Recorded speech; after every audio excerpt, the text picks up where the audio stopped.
সোহেলি, আমি এখন দাঁড়িয়ে আছি মেঘলা পর্যটন স্পটে। আসলে ঈদের যে টানা ছুটি, এই ছুটিতে বান্দরবানের পর্যটনের যে একটা নিষ্প্রাণ ভাব চলে এসেছিল, সেটা অনেকটা কাটিয়ে কিন্তু এখন অর্থনীতির চাকা অনেকটা ঘুরে দাঁড়িয়েছে। পর্যটকে মুখরিত হয়েছে বান্দরবানের বিভিন্ন পর্যটন স্পট গুলো। আমরা বিশেষ করে নীলাচল, মেঘলা, শৈলপ্রপাত, প্রান্তিক লেক, দেবতাখুম সহ বিভিন্ন পর্যটন স্পট গুলো দেখেছি। পর্যটকে ব্যাপক পরিমাণে পর্যটক এসেছে, যাদের কারণে পদচারণায় মুখরিত হয়েছে পর্যটন স্পট গুলো। যেহেতু আজকে বলতে গেলে ঈদের শেষ ছুটির দিন, আজকেও কিন্তু বেশ কিছু পর্যটক রয়েছে। আমরা পর্যটকদের সাথে কথা বলেছি, তারা আমাদেরকে যেটি বলছে, দীর্ঘদিন বান্দরবানে আসার জন্য তাদের আগ্রহ থাকলেও নিষেধাজ্ঞা নিরুৎসাহিতের কারণে তারা আসতে না পারায় এই ঈদের টানা ছুটিতে তারা বান্দরবানে বিভিন্ন পর্যটন স্পট গুলো ঘুরে বেড়াচ্ছে।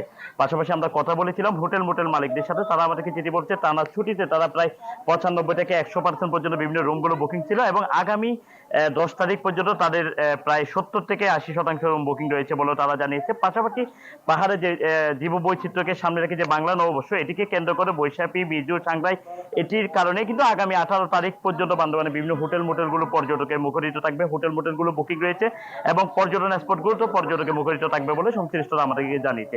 আমরা এই বিষয়ে জেলা প্রশাসনের সাথে কথা বলেছিলাম। জেলা প্রশাসক আমাদেরকে যেটি জানিয়েছে, পর্যটকদের নিরাপত্তার জন্য বান্দরবানে যে 74টি পর্যটন স্পট রয়েছে, কয়েকটি পর্যটক ব্যতীত যে পর্যটন স্পট গুলো খোলা রয়েছে, প্রত্যেকটিতে নতুন রূপে বিভিন্ন সাজসজ্জা করা হয়েছে। পর্যটকদের নিরাপত্তার জন্য বিভিন্ন ব্যবস্থাপনা রাখা হয়েছে।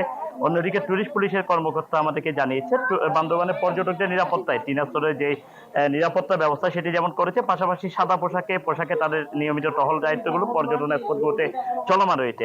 এমনি আমরা সংশ্লিষ্ট আমাদেরকে যেটি জানিয়েছে, দীর্ঘদিনের যে ক্ষতি হয়েছে পর্যটন ব্যবসায় 2022 সাল থেকে ক্রমাগতভাবে বিভিন্ন ধারায়, সেই ক্ষতিতে যেমন তারা পোষায় নিতে পারবে, পাশাপাশি এখানকার যে পর্যটন অর্থনীতি, সেটিও তাদেরকে অনেকটা আলোর মুখ দেখাবে বলে মনে করছে। তারা যেটি বলছে, দীর্ঘদিনে এই ধারাবাহিকতা যদি আগামীতেও অব্যাহত থাকে, তাহলে পর্যটনে যে মন্দা পরিস্থিতি তৈরি হয়েছিল, সেটি কাটিয়ে তারা পর্যটন শিল্পের যে ক্ষতিটা, সেটা পুষিয়ে নিয়ে পর্যটনে আবারও নতুন মুখ দেখবে বলে জানিয়েছে। পাশাপাশি আমরা কথা বলেছিলাম পর্যটন সংশ্লিষ্ট যে পরিবহনগুলো রয়েছে তাদের সাথে, তারা আমাদেরকে জানিয়েছে 450-এরও অধিক যে পরিবহনগুলো রয়েছে, সে প্রত্যেকটি পরিবহনে তাদের গাড়ির চাকা ঘুরে নিয়ে তাদের পরিবারের হাল অবস্থা খুব বিপর্যস্ত হয়ে পড়েছিল। এই পর্যটক আসার কারণে টানা ছুটিতে যে তাদের পরিবারের অভাব অনটন অনেকটা কাটিয়ে উঠতে সম্পন্ন হয়েছে, এবং পর্যটকের আসার কারণে এখানে যে পর্যটন সংশ্লিষ্ট যে সমস্ত 20টিরও অধিক খাত রয়েছে, প্রত্যেকটি খাতে আবারও নতুন রূপে আলোর মুখ দেখতে শুরু করেছে। সোহেলি। ইয়াসিন, ধন্যবাদ আপনাকে। দর্শক, বান্দরবানের পর্যটন এবং পর্যটকের আগমন নিয়ে বিস্তারিত জানাচ্ছিলেন সহকর্মী ইয়াসিনুল হাকিম।